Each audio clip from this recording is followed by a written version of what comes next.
you doing, my friend? Winter's at an end, and it's time to man down the garden tent. How you doing, my friend? Some will ask you, Tagwaya, that means, hey, what's up with you? If they add Nikitomba, that means they are friends with you. Donagakia, Donagakia, Donagakia, Donagakia, Donagakia. How you doing, my friend? Winter's at an end, and it's time to mend down the garden tent. How you doing, my friend? Pakin Guizian. Well, it's a morning greeting. It means you look new to me, and it bears repeating. Donagakia, Donagakia, Donagakia, Donagakia, Donagakia.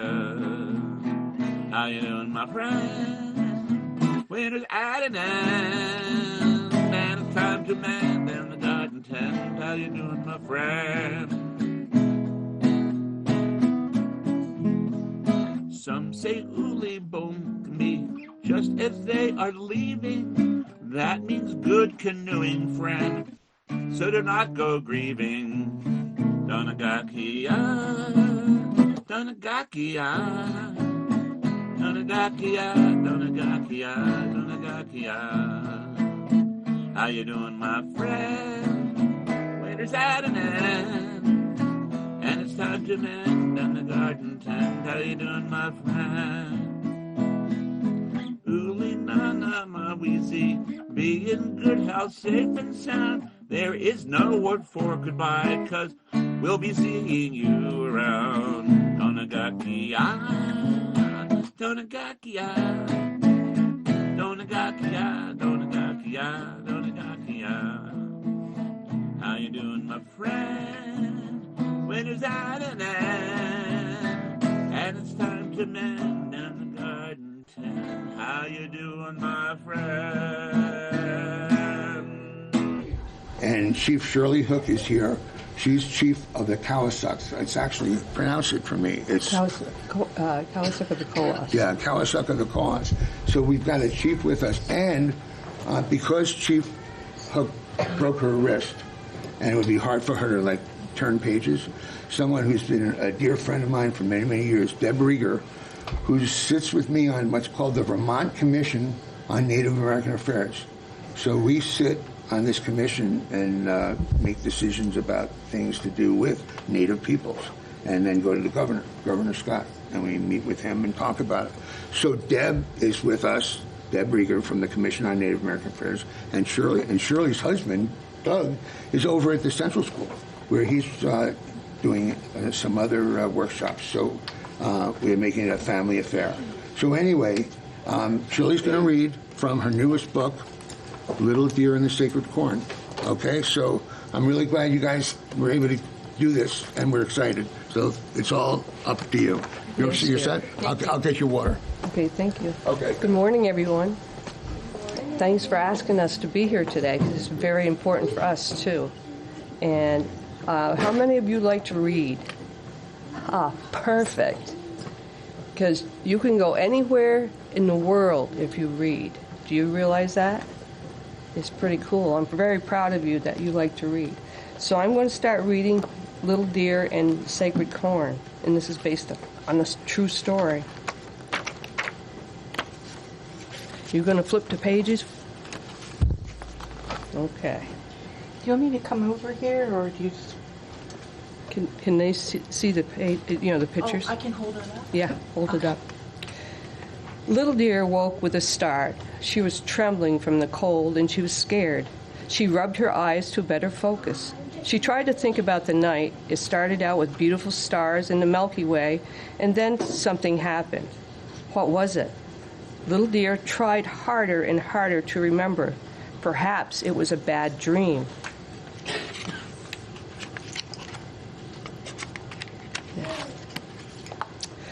Little Deer dressed in a hurry and headed to the outside. Grandmother was at the fire making the morning meal.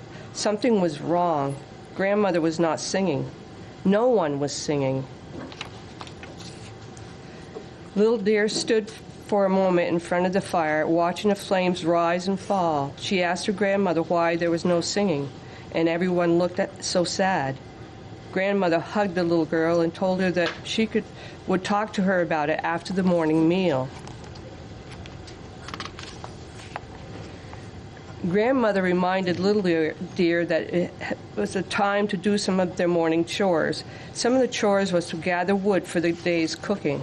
Little Deer found some dry limbs that had fallen from the tree. She picked up the smaller ones and put them in a basket. In no time, she had it overflowing. She lugged it back and placed it near the fire pit. Still more wood was needed in larger pieces that would burn longer. She picked up the large limbs and dragged them back. It took her some time, but she finally had enough for the day. Grandmother said that the morning meal would be a little late, so Little Deer gathered another container and headed for the gardens. She needed to walk a ways to go to the cornfield. As she walked, she hummed a song to the birds and the animals of the forest. She stopped to fill the container by the water's edge. The gardens were beautiful, with all sorts of beans, squash, and corn. The corn was her favorite. It was sacred to her people. Little Deer came to the cornfield, but to her dismay, there was no corn in sight. She ran into the field and went up one side and down the other. Nothing was left. She slumped to the ground and sobbed.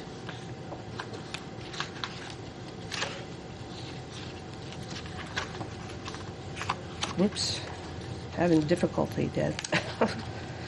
Little Deer had let her people down, for she was a keeper of the sacred corn.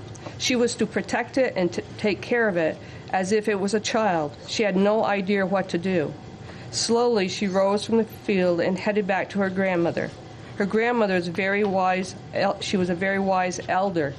She would know what to do. She walked past the water's edge and headed down the path to her people. They were all gathered around Grandmother, trying to understand the night before.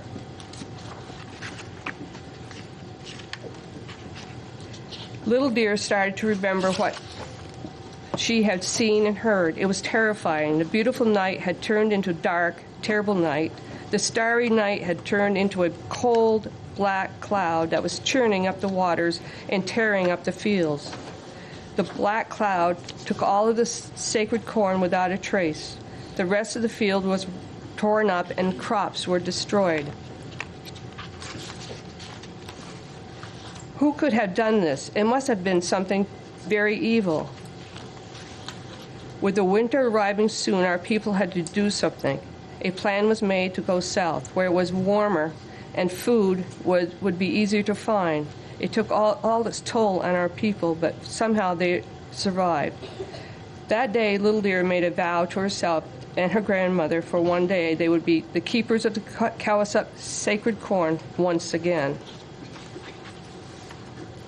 Little Deer and her people traveled many days to get to the new encampment. They knew as soon as they arrived they needed to find shelter, food, and make sure water was nearby.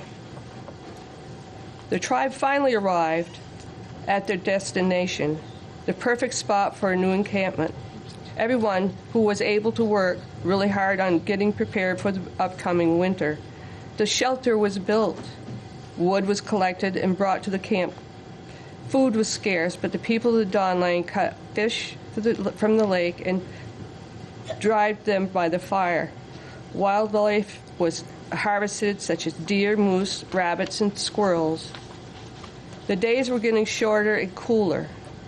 The geese and the birds were flying south to get to a warmer climate. Little Deer would watch them for a few moments and then would remember her vow to herself and grandmother.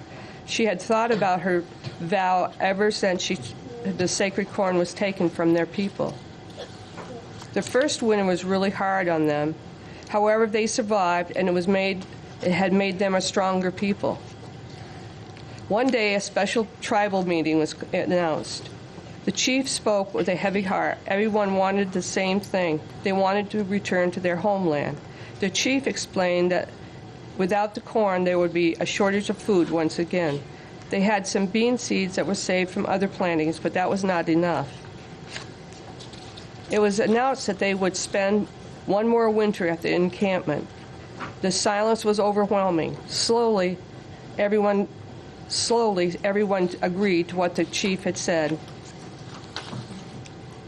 Little Deer felt the tears sliding down her face. She wiped them away, but no one would see her. It was time for her to take care of her vow to herself and her grandmother. Grandmother had a leather bag that she wore around her neck. She slowly took it off and handed it to Little Deer. Inside, wrapped in soft leather, was a pair of earrings that Grandmother had made. They were a special pair, made from tiny little beads. They looked just like sacred corn. They were beautiful. Grandmother explained the different colors that were put into the earrings. They will protect you on your journey to find the sacred corn, she said. Grandmother had put together a leather bag that contained items that Little Deer would need on her journey. Grandmother gathered Little Deer into her arms and hugged her. She hugged her back and told her she loved her.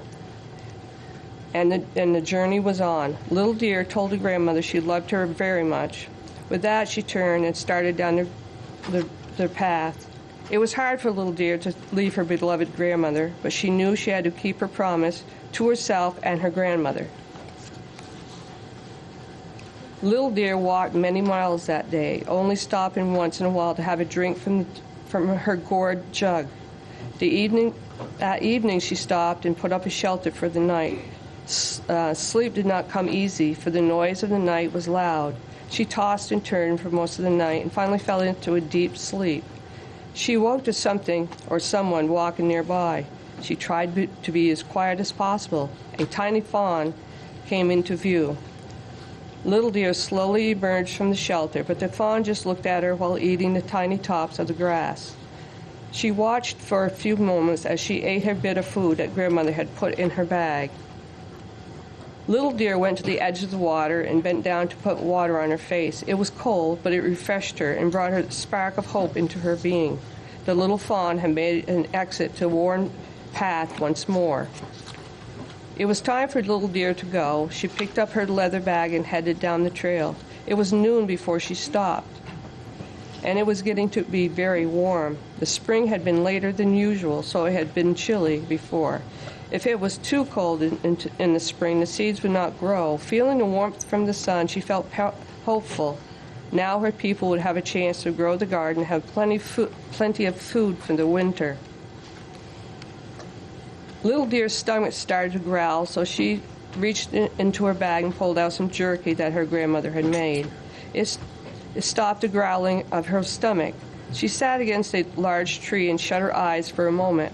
At least that is what she thought, but it was later than that.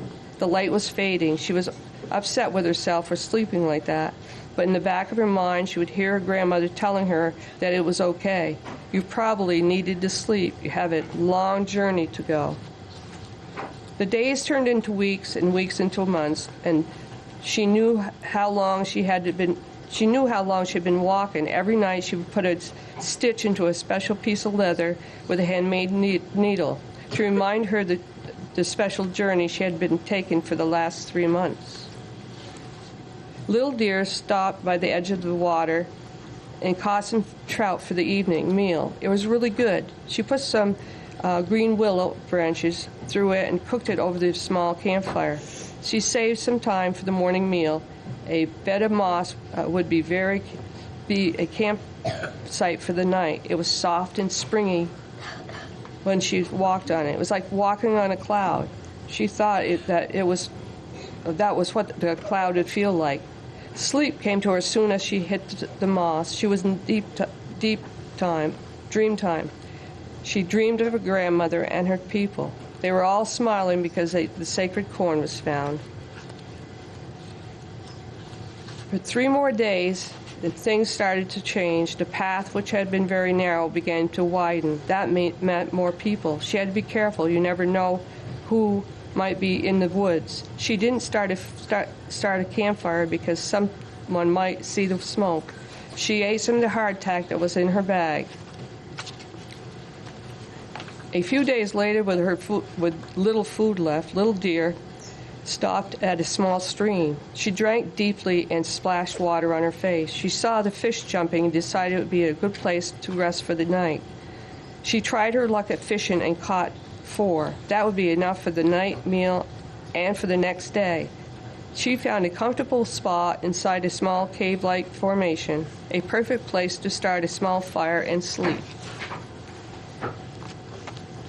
Little Deer gathered some small, dry pieces of wood and a couple of green willow sticks to use for cooking. It was a lovely evening. The stars were shining brightly, and the shooting stars were falling down on her. Finally, she fell asleep, only to wake up a few times when the coyotes started to howl.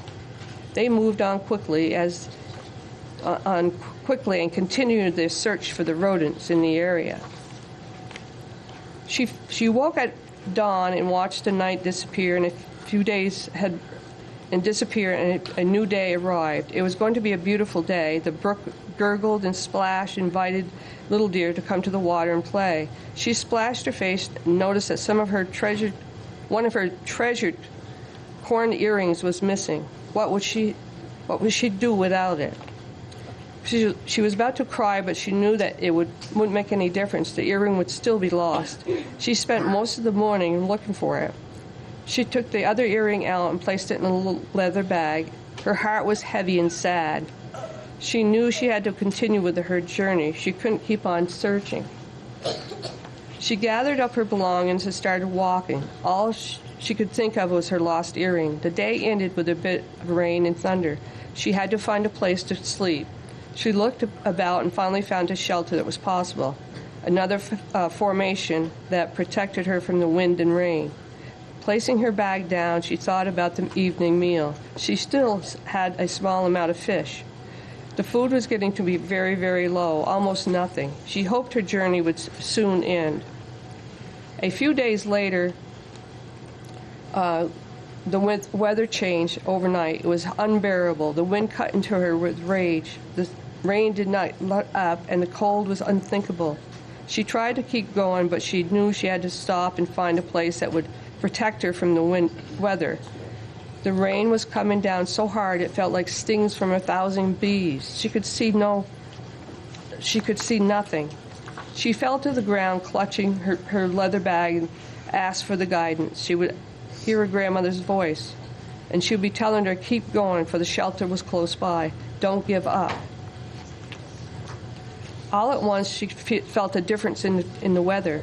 The rain slowed, and the wind was only a slight breeze. She slowly stood up and looked in all the directions for a suitable shelter. She walked a couple 100 yards and saw what might be a good place. She climbed over the large boulders, and before her was a perfect shelter. The site was small, but it would work just dandy. She noticed a tiny pile of twigs in the corner of the shelter and hoped it was dry. Someone was watching over her. She thought about it for that moment. Grandmother said that the sacred corn earring would protect her, and they did. Opening her leather bag, she pulled out the fire starter container and finally had a small fire ablaze. While she looked for more wood, she came across a patch of blackberries that reminded her of how hungry she was. She cupped her hands and filled it up and then sat down to feed her hunger. The berry patch was very large. She picked and ate berries until she was full. Returning to her campfire, she rolled out her bedroll and slept in a deep sleep. The next morning dawned a new day. She woke with a start. She slowly sat up and rubbed her eyes. She could hear something. It sounded like someone was humming. Someone or something was walking for her. She could hear the gravel crunching. She peered through the small opening in the rocks. There before her was an older lady who was picking berries and putting them into a basket. She was humming softly. It sounded like the song that her grandmother sang to her, when she was little. It was an Abenaki song. She was not sure what she was going to do. The elder looked harmless. Actually, she seemed like a nice person. She made the decision to talk to her. Perhaps she might help her. Slowly, she stood up and said good morning to the elders. The elder didn't seem to startled at all. She looked at her and smiled. She asked her name and where she was from. They talked for a few minutes, and the elder asked if she would like to go to her place for the morning meal. Her eyes lit up. She was really, really hungry for food and conversation. The elder said her name was Shining Eagle, and she had gone on a journey many months ago. She did not know where her people were. They lived alone. She lived alone. Slowly, she walked up the little path and entered a willow structure. There were hides on the walls and on the floors. A small fire burned in the center. A pot of food was bubbling on the fire. The smell made her really hungry. Shining Eagle handed her a burl bowl filled with gruel. When she filled her own bowl, and they both sat there silently to eat. And they were enjoying it very much. Shining Eagle asked if she would like to stay a few days, and the little deer did not hesitate. She wanted to stay for a few days to rest up and enjoy the company of this elderly lady. They spent the rest of the day picking berries and herbs for the winter. Little Deer gathered dried wood for the elder. It was getting more difficult for her to do the outside work. Little Deer asked her if she would like to stay a few more days to gather the winter wood. A single tear rolled down the elder's eyes. She nodded yes, and she gave her a hug and headed for the woods. She spent the whole day dragging wood near the fire pit. She didn't mind the hard work. She enjoyed it. She liked to help people. By the end of the day, there was an impressive amount of wood gathered. However, it wasn't enough to get Shining Eagle through the winter. She made some hardtack and other food for Little Deer to take on her final journey. She knew that Little Deer would be leaving her soon, and she dreaded another winter by herself. Little Deer had not said too much about her journey. Perhaps she would talk to her about it before she left. That evening, Little Deer asked Shining Eagle if she would like to hear her story about the sacred corn. She put a few pieces of wood on the fire, and this is where the story began. Shining Eagle listened to every word and did not interrupt her. It dawned on Shining Eagle that Little Deer was talking about her people's sacred corn. She could not believe that a person could have such greed in them to have this happen. The story ended with Little Deer talking about the corn earrings that her grandmother had made, and she had lost one. Shining Eagle rose from the floor, went to her altar, and picked up a little leather pouch. She handed the pouch to Little Deer, who slowly opened it, pulled out a small piece of leather. Inside the leather was a sacred earring. Little Deer and Shining Eagle both had tears of joy in their face. She had been picking berries and herbs when she found the earring near the river where Little Deer had stopped. I saw something shining, and I went to pick it up. The colors in it were beautiful. Little Deer told her that the colors were to protect her on this journey. The two talked into the night, and Little Deer wanted Shining Eagle to go back with her. Shining Eagle didn't want to be a burden. When morning came, Shining Eagle told Little Deer that she wanted to go back home to her homeland. Food for the journey was prepared. Items that were needed were sorted out. Sacred items were gathered together. Another dawn broke through the clouds, a perfect day for traveling. The morning meal was set out, and the last of the sacred items were wrapped and gently put into the basket. The Shining Eagle's chief had told her to protect the seeds in the pot, but she had not known what it was. And the very last item that was a seed pot that was given to Shining Eagle many moons ago. It was given to her by the chief. She picked it up, and it rattled. She tipped it and gently shook it. Out came a bunch of seeds, of corn seeds. The chief had told Shining Eagle to protect the seeds in the pot, but she had not known that they were the sacred corn. Tears of joy ran down her face. They put the sacred corn back into the seed pot, wrapped it into the soft leather, and placed it gently into the basket. The corn was going home. Little Deer and Shining Eagle traveled for 2 months. At the end of the journey, they were tired but happy. When the people heard the story of the sacred corn, they were overjoyed. A celebration was planned, and everyone was invited. Word caught up with the greedy trolls. They were sure to be there. They wanted every bit of the sacred corn. They made plans on how they were going to take it from the tribe.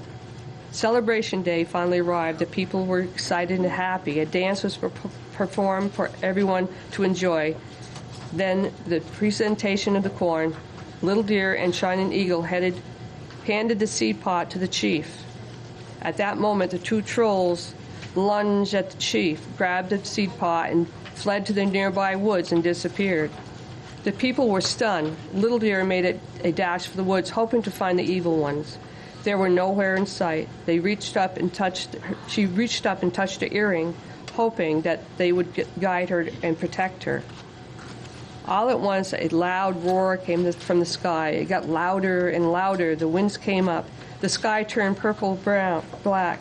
The thunder and lightning raced across the sky. The roar shouted, "I have given you plenty of time to undo your evilness, but you keep on being greedy and evil. From now on, you will stand on the mighty mountain of Lost Nation, and you will protect the sacred corn forever."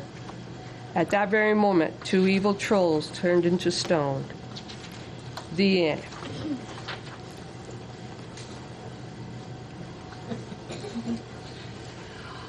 I know. I read the whole thing.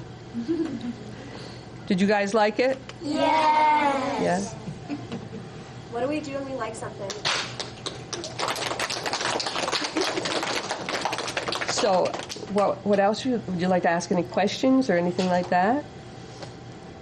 Does anybody have any questions? I have one. Yes. What inspired you to write this story? Because the Kawasaki has the sacred corn, and that did happen years and years ago.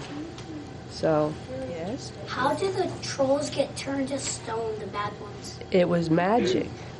Oh. Yeah, magic. See, if they were, they cleaned up their act and started acting really nice, they probably wouldn't be stoned anymore. Oh. You get any more questions? Yes?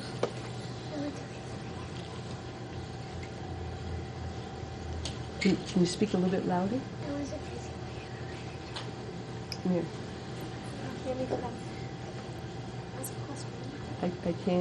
I can't hear what you're saying. I wasn't raising my hand. Oh, you weren't raising your hand.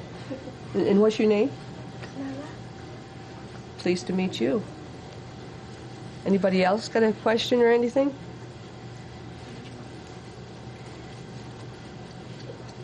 You've got a question here? Yeah? I loved that book. Well, thank you. I appreciate that.